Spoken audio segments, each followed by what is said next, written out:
Hi everyone, so this is my week 28 pregnancy vlog. Time is ticking on. I'm at 29 weeks on Wednesday, so I'm in my last couple of days of being 28 weeks. So, a recap of how things have been. I've been pretty good, to be honest with you.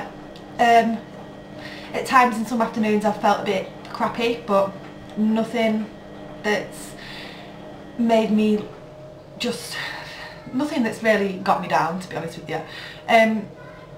I've still been tired, but I think that's to be expected now. It's not an issue.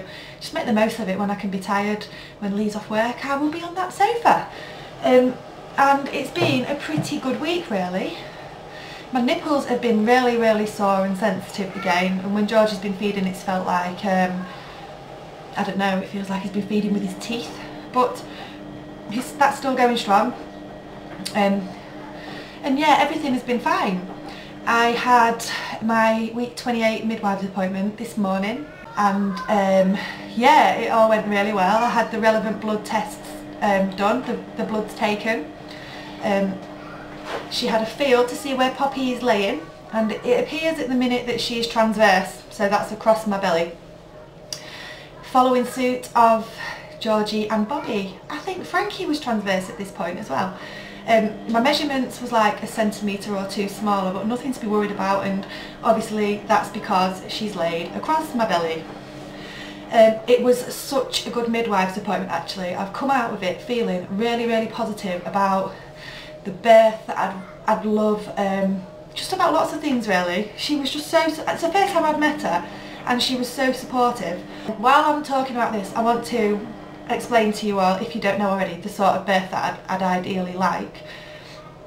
I know a lot of you know already, but a lot of you don't know. People who have recently subscribed don't really know how things went with Georgie if they've not seen the video. So I'll post the links to my C-section experience with Georgie in the description box, and I think I'll post the last video before I had him as well, just so you can see, you know, kind of how emotional and how I felt about having a caesarean, because it was a completely new experience to me, and it wasn't a bad experience. There is no way I can say it was a bad experience, but it wasn't ideally, it wasn't what I wanted, and I do feel kind of pushed into it. This time I am going to stand my ground, and there is no way I'm being pushed into having a birth that I don't want, if it's not necessary. I don't want Poppy or myself to be at any risk, at any harm. I will be armed with my research that I will be doing, and we're going to go for a home birth. So I've been told a lot of times at my first consultant's appointment many weeks ago that is out of the question. But today, from speaking to the midwife, she's basically said to me, Leanne, you, at the moment, if things keep going the way they are, and you know, I've had no complications really in my other pregnancies, apart from the girls, which, you know, there was twins, so I think there was some complications to be expected. You know, I've never had a problem with high blood pressure. I've never had any real problems in pregnancy. The only real problem I had was my last one when Georgie was breech. I wish that I'd had a breech delivery with him, but you know, I didn't, and things happen for a reason, don't they? So basically she said that if everything goes well, then there's no reason why I can't have a home birth. Obviously I need to just make myself aware of the complications. The major complication being that I had a caesarean 2 years ago almost, and that there's a risk of the scar rupturing. Now, from what I can gather from reading up and from what she's told me, the chances of a scar rupturing are really quite slim. So all being good, and if I have no complications, I'm going to be having Poppy at home. It makes me want to cry, like, just saying that, because I can't think of anything more perfect than to have her with my family around me. Lee is keen on the idea now. My mum's not so keen on the idea, but she doesn't have the same way of thinking as me. We're quite different in that respect. But she's quite panicky as well, so if she's going to be, I need to just make it clear to her that I don't want any panicking going on around me. I want it to be calm. Having a baby is the most natural and the most normal thing in the world. I don't see any reason for people to be flapping unless there is good need. As long as I'm aware of the complications that could arise, and if there are any complications, sorry Lee, and I need to go to hospital for whatever reason, then I must go, which obviously I will do. I don't want anything put at risk. So yeah, that's that. She's been trying to get in touch with the head of midwives to get my appointment brought forward so I can have a meeting with her as well, before my 36-week appointment with the consultant, and she's going to get in touch with me in the next week or so, because she couldn't get in touch with her today, and let me know what's going on with that. My next midwife's appointment is on the 33 weeks, I think I'll be, so October time. I can't remember the exact date. And yeah, basically you can choose whatever birth you want, and I didn't realise this. You can have whatever birth you want.